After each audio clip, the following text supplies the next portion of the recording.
done as county exec. We want to, rewind for a moment and talk about your personal journey. What led you to this moment in time in terms of where you are now? Can you do that in a few minutes, or is that long? I will give you the bridge version. So, I think Lincoln summarized it well when he said we should have a government that's for the people, by the people, of the people. And 2016, I was working for myself. I was kind of carved out this niche of working in the policy and communication space. I ran Steel City Code Fest. I was working at Food Justice. I was working in communities reclaim vacant land. I was doing what I think was really cool shit, and helping, in my own way, make the world a little bit better. And I'm a lifelong learner, so I'm always looking for opportunities in leadership and education. And I did Choral Women in Leadership that year, and part of that program is to come up with a way to uplift women in Southwestern PA in a very tangible way. And one of our panels was on women in politics, and this was a nonpartisan program. So there was this kind of shared feeling of women not, being the only woman at the table, not being taken seriously in local politics.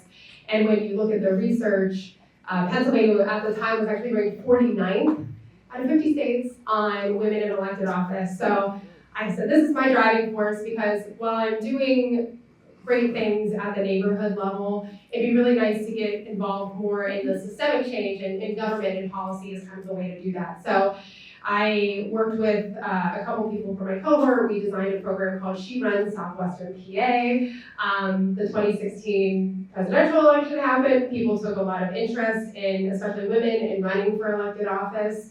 And in Allegheny County, for better or worse, we have 130 municipalities. It makes governing very complicated, but it also gives you a lot of opportunities to run for local office.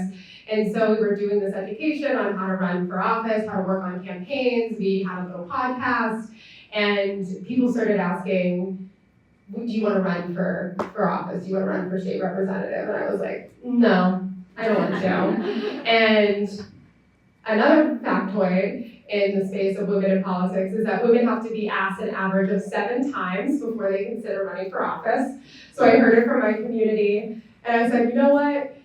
Theory's great, education is awesome, but I'm going to use myself as an experiment. I'm going to go out, I'm going to run for office, not as a politically connected person, not as a particularly wealthy person, someone who doesn't have a lot of means and a nonprofit background, and see if we can win. And what we ended up doing was tripling voter turnout and winning by a landslide in a Democratic primary. So I won for state representative in 2018 and really brought the idea of bringing government to the community in my little office, in my own little corner of the county. And I was there, I had health insurance, it was nice, I was able to pass a significant piece of legislation called whole home repairs, and in one of our budgets, and that was as a Democrat and a Republican majority. So I was able to work the system for the betterment of people, not only here in Allegheny County, but across the Commonwealth. And people were like, well, Rich Fitzgerald's term limited. Do you want to run for county executive? And I was like, no, I don't want to do that. I'm pretty comfortable here. I'm being effective. And I kind of thought about it again. It's like, what is there to lose? And for me, I was like, I can always go back to being a state representative, but who can I inspire in the process? What issues can I elevate that are really important to me, like housing and criminal legal reform and investing in people in a compassionate way? And it was successful. And now I'm here. So you were asked 7 times?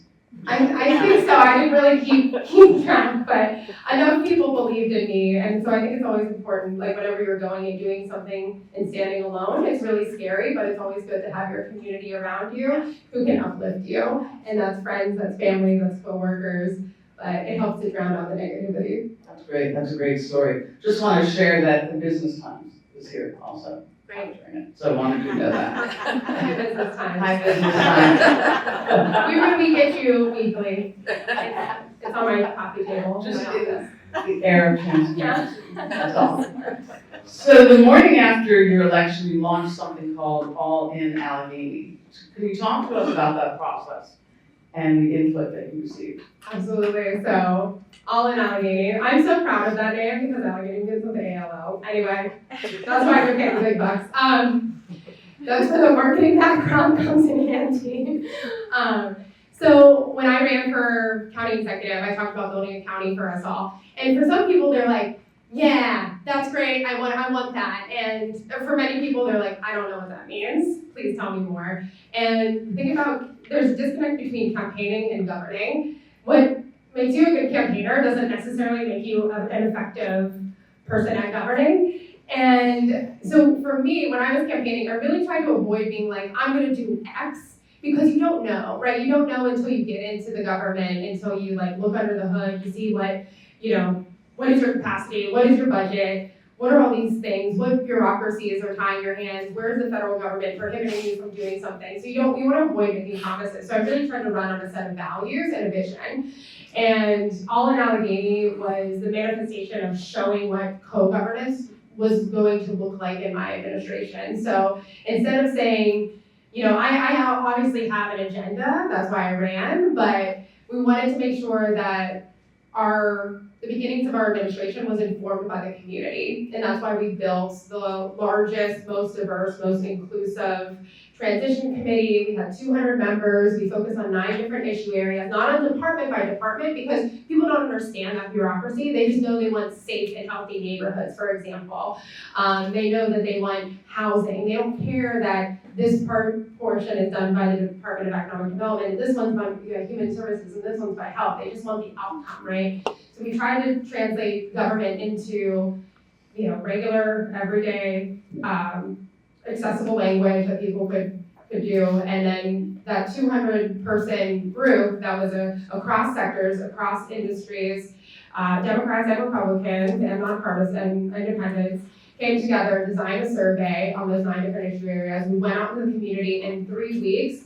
We had set a goal to get 10,000 responses. We had over 19,000 responses from the community in just 3 weeks. And importantly, those responses, we tracked demographics. So it looked like the county, racially, ethnically, folks identified as LGBTQ, folks self-identified if they had a disability. So we really made sure that we had a representative sample, and that informed a 91-point action plan. Because again, we should be dreaming about the world we want to build, but we have to be rooted in the reality and the limitations of the now. And so we partnered the folks who were on the committee with the folks who work in county government and said, what does this look like in practice? What can we actually do about these issue areas that people care about? So that resulted in our All In Alleghney action plan, which is 91 points. We just launched a website, allin.alleghneycounty.us, and we are tracking those 91 points. So you can look and see where we are in the process and what department and person within county government or county authority is responsible for delivering on that promise. So I always call it my down payment to the people of Allegheny County. That's great, thanks for sharing. Did you use artificial intelligence as you synthesized all that data?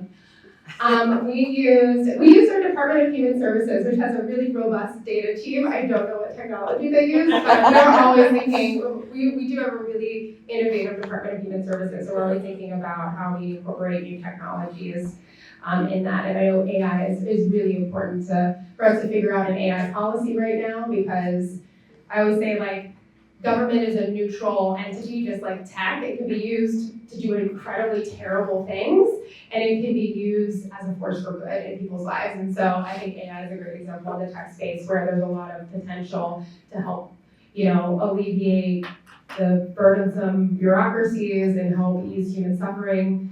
And we want to be able to apply it in that way. Great. So Pittsburgh has gained attention slowly but steadily as a growing center for innovation and tech. How do you see the county supporting the expansion of this sector, especially in attracting new business and people? This is really, I think when I think about the power of the county executive's office, it's really the power to convene. And we've been doing that quite a bit in my 10 months in the office. And, one of the ways that we've been doing that is through our Department of Economic Development. And it's a small but mighty department. There's about 49 people that work there, under the leadership of Director Lauren Conley, who's awesome. She was most recently at the conference. Some of you may know her.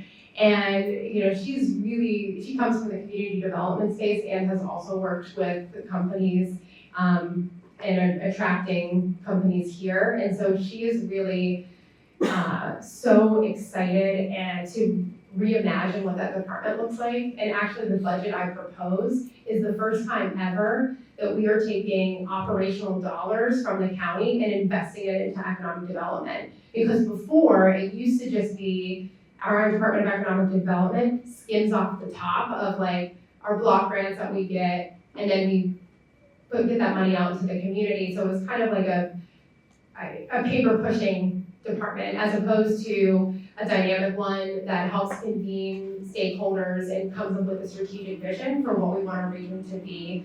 So Lauren is really being creative. So we're looking at investing in, working with the Shapiro administration to do some of the RISE PA money, put that to work, to green some of our industrial sector. We're looking at the sites money.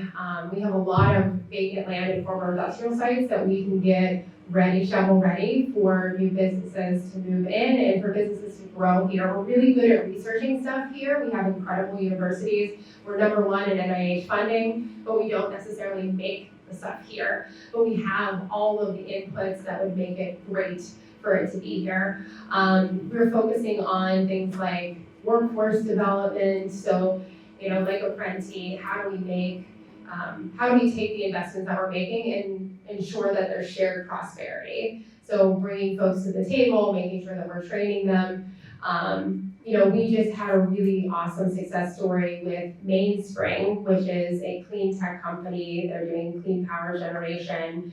They're going to open up in the airport. It was a $1 million investment and some one-on-one meetings with them from the county side that allowed them to get a Department of Energy grant that was just announced last week.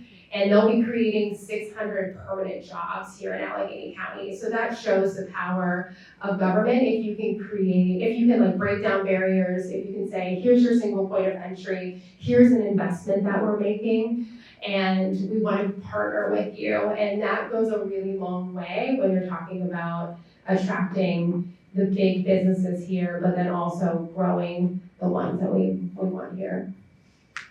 So, in your role, you also, you also have a pivotal leadership role in several authorities. Mm-hmm. And one of them, and they're all essential to business, really.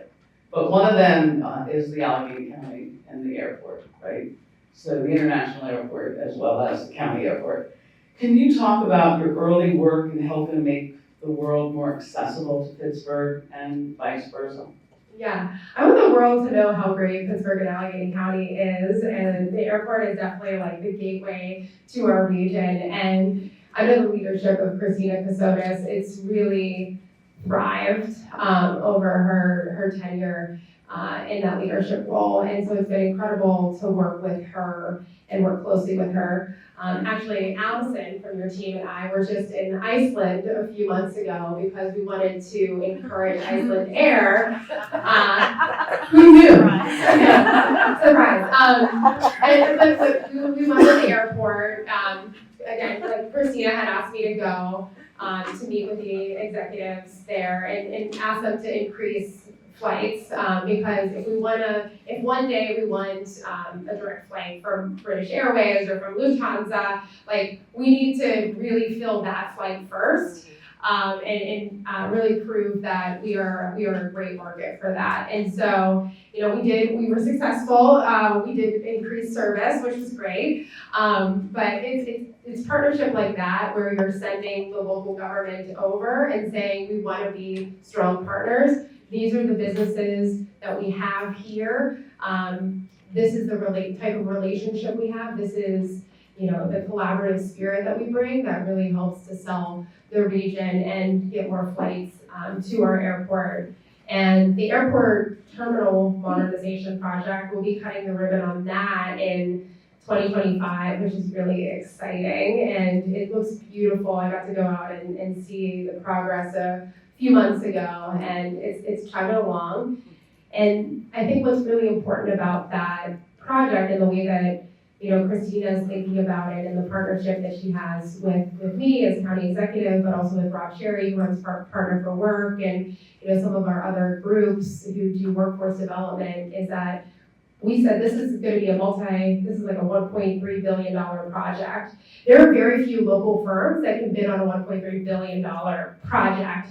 So she broke it up into smaller chunks so that she could use local workforce, so she could use local talent to build the airport. And not only that, but designed a program with Partner for Work called Pit to Work, which says, how do we recruit non-traditional folks to the trades? How do we put them through a pre-apprenticeship program? How do we place them immediately on the job site? This isn't, I'm going through training and then I'm gonna have to sit on the bench until someone calls me off of it, but I get to go right to work.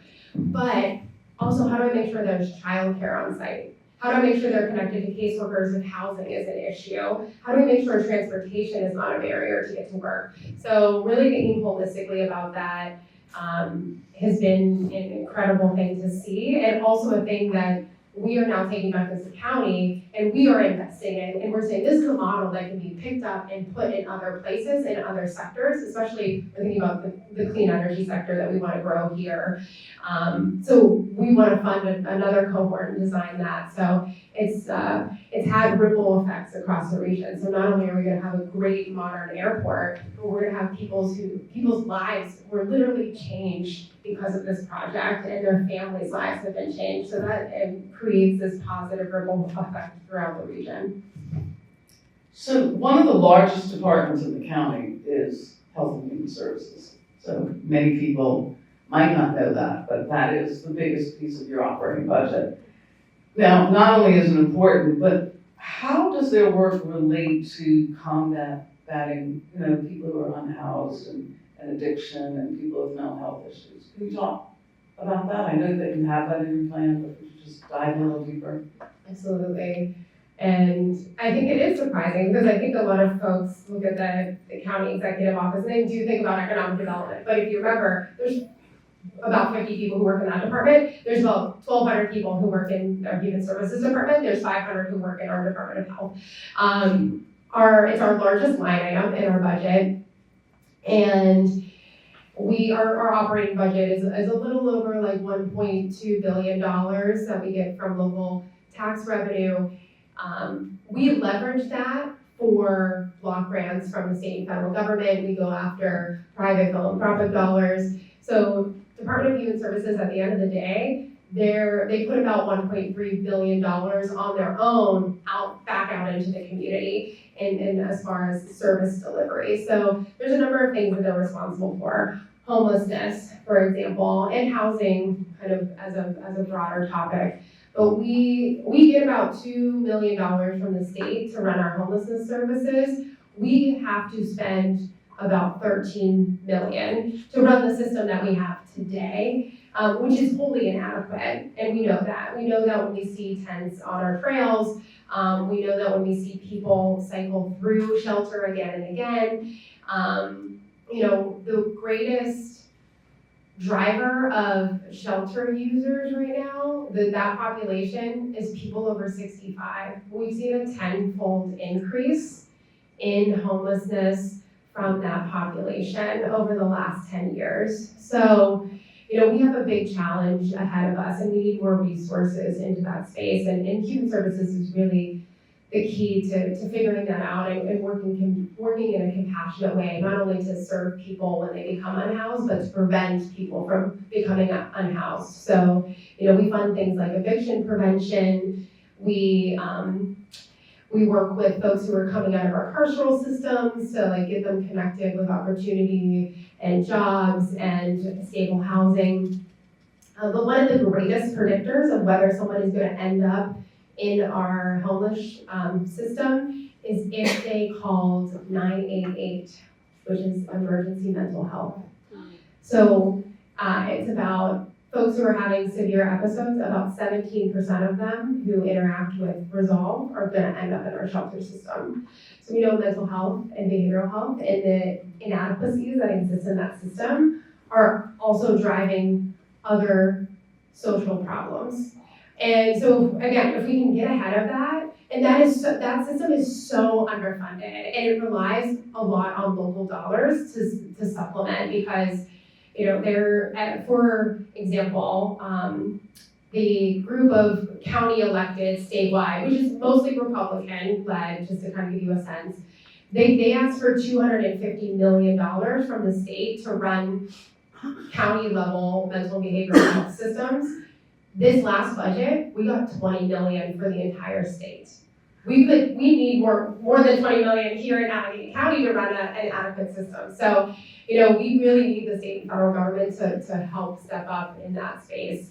But we are reimagining. We're, you know, trying to work and see how we can better serve folks on the front end so that they can get the mental and behavioral health supports that they need. We run a behavioral health fellowship program through the Department of Human Services because we know that workforce is a critical component in running a good system. But we have too much need and not enough resources. So that's something that continues to be a struggle here. But you know, human services, it goes deep, it goes wide. We do things like childcare and out of school time. So we spend about $80 million supporting families across Allegheny County when it comes to supplementing their childcare and their out of school programs, which we know is critical for people to be able to participate in our workforce. We know that right now a challenge that a lot of employers have is that they actually have too many open positions and not enough people to fill those positions. So we have to do everything that we can to remove barriers so that people can participate in the workforce in the way that they want to. So human services actually, I think, has some economic development implications in the services that they do and that they offer. And they also run our different workforce programs, so reentry programs. There are funding for a learn and earn, so getting the kiddos involved in the workforce at a young age and getting them exposure to the different types of jobs that are available to them here in the greater Pittsburgh region. So there's a lot of things that I think we think of classically human services and service-based work, but I think that there's a lot of implications in the private space, in the business sense that help to support the workforce that you all interact with each and every day. So talking about talent, you know, attracting people to the region and our county parks, I love them. Yeah. Take advantage of them. They're a tremendous asset. So what is your vision for investing in amenities? I mean, sort of flipping, you know, around here, but investing in amenities like the parks. Yeah. And where does that lie on your priority list? It's always very high. Our parks are beautiful. It's more like a state system. What we've realized that it really is a county park system because it's so much acreage and there's so many amenities involved. And really the county, you know, it's my priority in my administration to focus on quality of life issues because jobs are great and getting people access to jobs is a critical component to stabilizing and growing our economy, but we also need to be a place where people want to be, where they want to move, where they find their sense of community, where they can interact with, where they can send their kids to good schools, where they get to have robust arts and culture that are relevant to them, that they can enjoy green space like our parks. And our parks are an incredible amenity, and we have an incredible amount of infrastructure. We fund our parks in very real and tangible ways. We have a park ranger program. So not only do you, when you go to your parks, do you like just get to experience it, but you like have someone who can like talk to you about what's going on there. I was just at Round Hill Park yesterday for a ribbon cutting. And we have a working farm there, so a lot of school kids from around the region can go there and see what farm life is like, because Allegheny County, I would say, is like kind of a microcosm of Pennsylvania, where we have rural areas and we have operating farms, but we also have a deep urban core. So it's nice to get folks that exposure. I got to hold a bunny for about 20 minutes. I called it my emotional support bunny. So yeah, donkeys, bunnies, we have cows, we have a herd of buffalo that's part of our park system. So it's actually quite an impressive operation. And we were able to invest in those assets because of the Allegheny Parks Foundation. So a number of corporate leaders are on that board, and a lot of corporate leaders do help us invest in our parks. So we're always looking for ways to not have to use taxpayer dollars and supplement with foundation dollars. So the Parks Foundation helps us do that, and they were integral to doing the infrastructure upgrades at the Round Hill Park ribbon cutting that we did yesterday. Jonathan Kirsten on our team was on that board. Yeah. He loves that. What's your favorite park? Oh, North Park was the park I went to growing up. So I have a lot of fond memories. I was a Girl Scout, so I did the Girl Scout camp there and hiked a lot of those trails. But I don't know, Round Hill Park I'm definitely going back to. I'm gonna take one of those bunnies and bring it back down to the courthouse.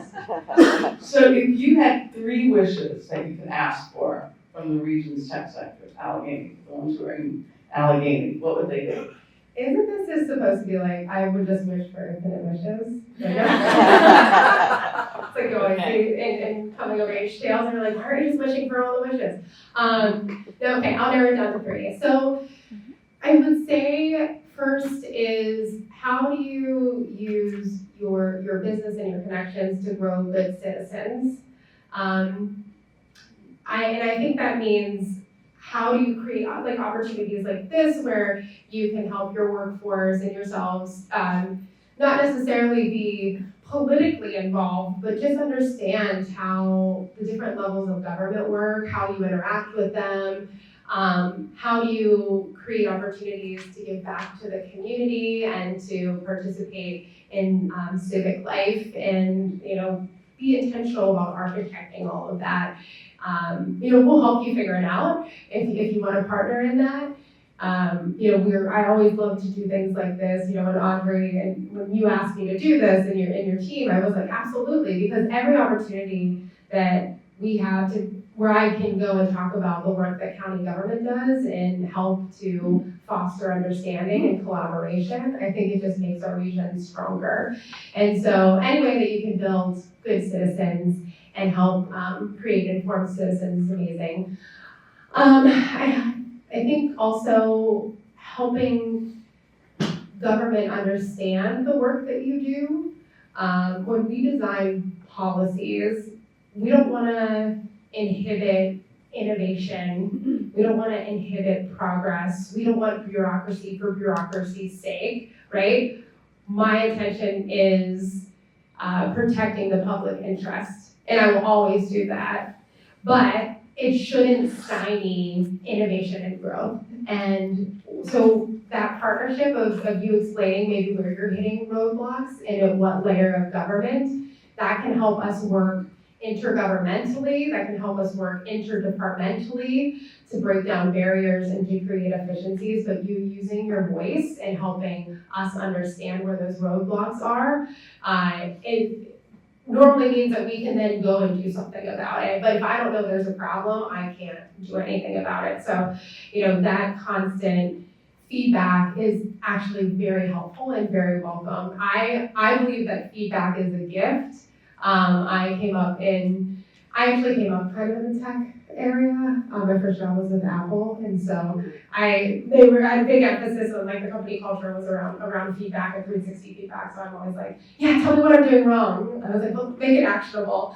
So that is an ask I would have of all of you in helping us design policies that protect public interest, but also foster that innovation and growth that our region so desperately desires. And then, I don't know, a third wish. What is my third wish? Help us. I'm sure a lot of you are designing new technologies. And if you think that your technology can help end human suffering, can help create efficiencies within county government that can help us better connect with the community, we're very open to the idea of adopting new technologies within county government. So if you have a product, if you have an idea, we want to know about it, and we want to deploy technologies within county government. We want to experiment. As you come up with new innovations in technology, we want to know about it, and we want to find a way that we can deploy it within county government. So we have some time for a couple of questions, correct? Yeah. How about that? Who would like to ask the first question?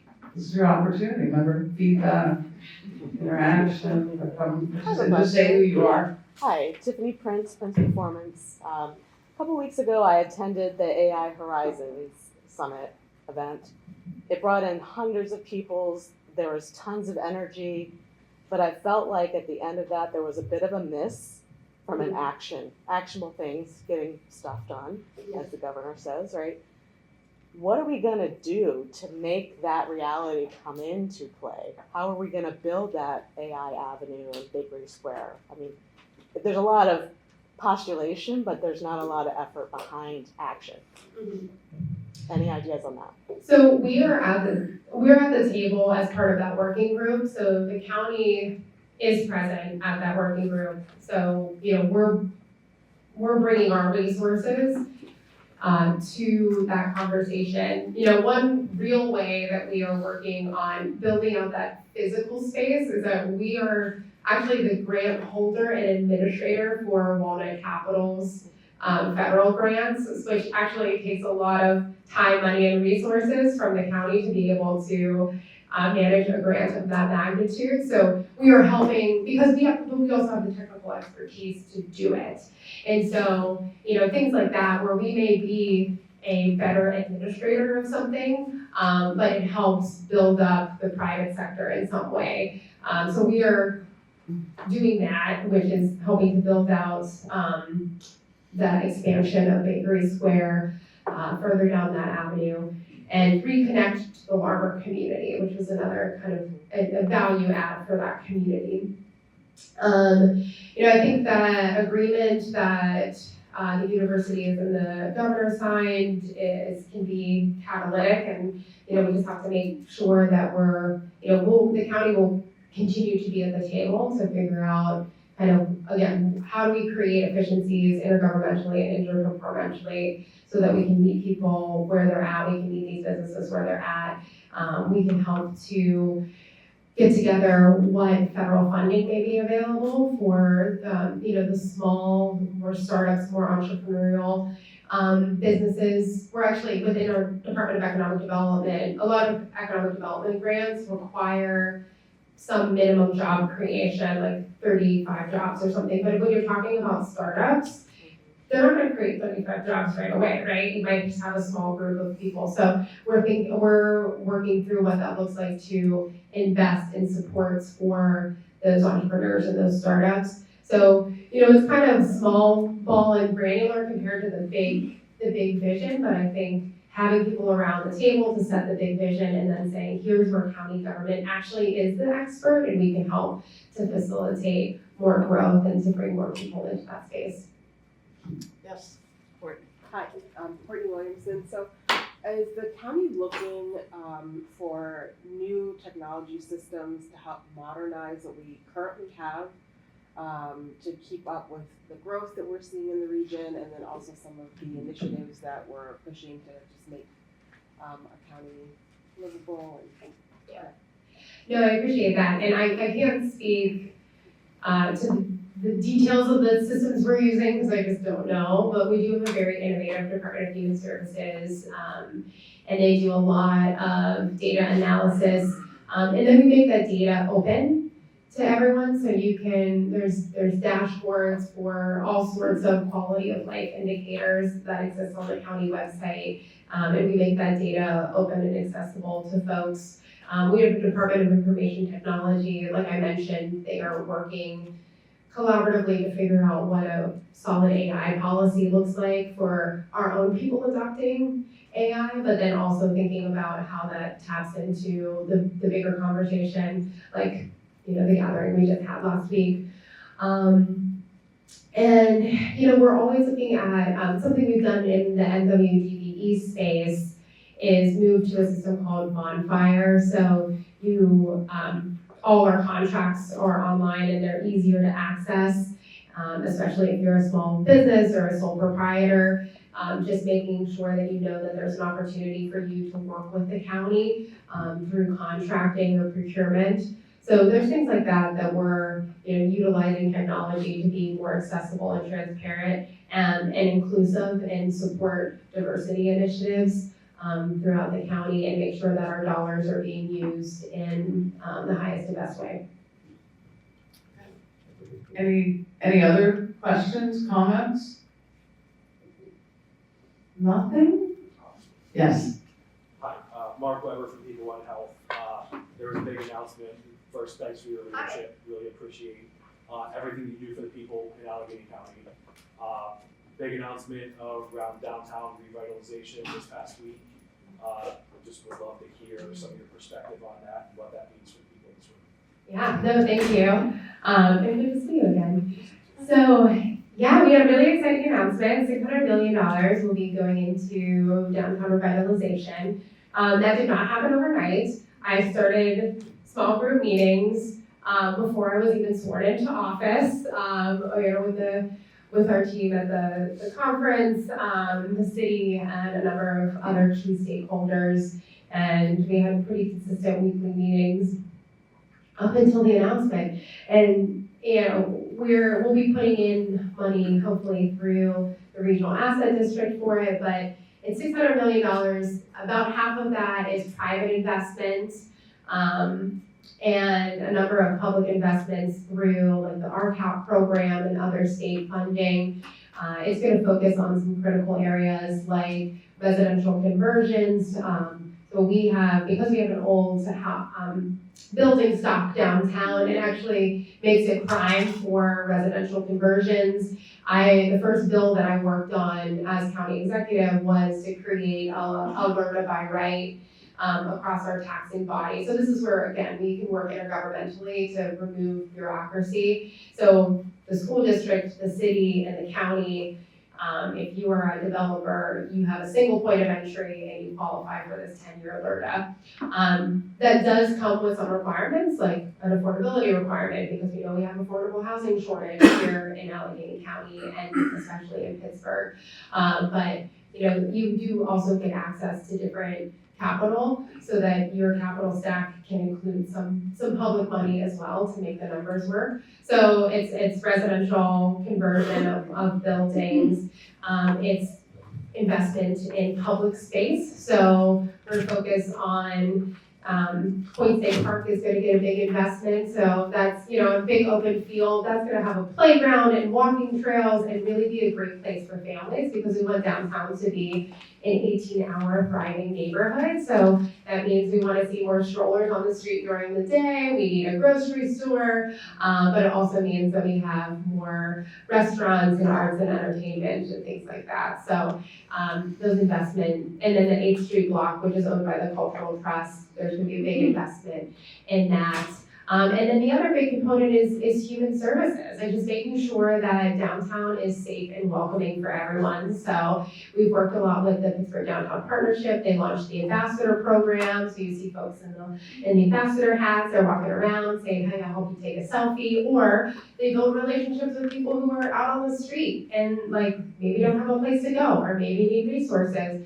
And so we've put a lot more people on the ground to work with folks across the spectrum, right? Everything from programming Market Square with Oktoberfest to, making sure that someone who is, sleeping on a bench, we make a human connection with them and say, what do you need? We reopened 2nd Avenue Commons after the fire on Monday, which is so needed. And that's a drop-in center open from 7 a.m. to 7 p.m. So we can take that person right there and say here's a warm place to be. you can get a meal, there's healthcare there. You know, how do we then like get you in the system and make sure that we can create a pathway for you to have stable housing that's safe? So, you know, those are the three components that are going into that $600 million. And I think it's really, there's a lot of intentionality around it, and it's also just the beginning. Okay, I don't think we have time for another question, I'm sorry. She's gotta go, she said she's got someone here that is waiting for her. So I do wanna thank you for taking the time with us. Let us not be the only time that we're talking to this group, so that's great. And I also wanna, just on a funny note, and just commend you, when Vice President Kamala Harris was here, she made sure that the lantern flies were no longer on her body. Nice one of And them. I love that. I love that you jumped right in and swatted those flies off of her, and that is on video, it's on video. It is, and you can also watch Lieutenant Governor Austin Davis kind of power and another, like, yeah, because everyone else is standing around. I love it. I took action. I read the warnings. But I want to thank you, Audrey, for, you know, making sure that, you know, I'm invited to the space, that you created the space, and this opportunity for dialogue and connection is really awesome. Susie, I want to thank you not only for sponsoring events like this, but, you know, you have been incredible. You know, we met, and, you know, that's a great example. Huntington Bank came and talked to our HR department because we want to modernize our HR practices and invest in our people who make our county run. We employ 6,000 people. We're the 5th largest employer in the region. That's really important, and we need to take ourselves seriously as an operation of that magnitude. And so, you know, Huntington Bank has come over and we've had conversations about how we can adopt some of the best practices that exist in the private sector. So really appreciate you all being attentive and asking wonderful questions, and I really look forward to seeing what we can do together. Thank you.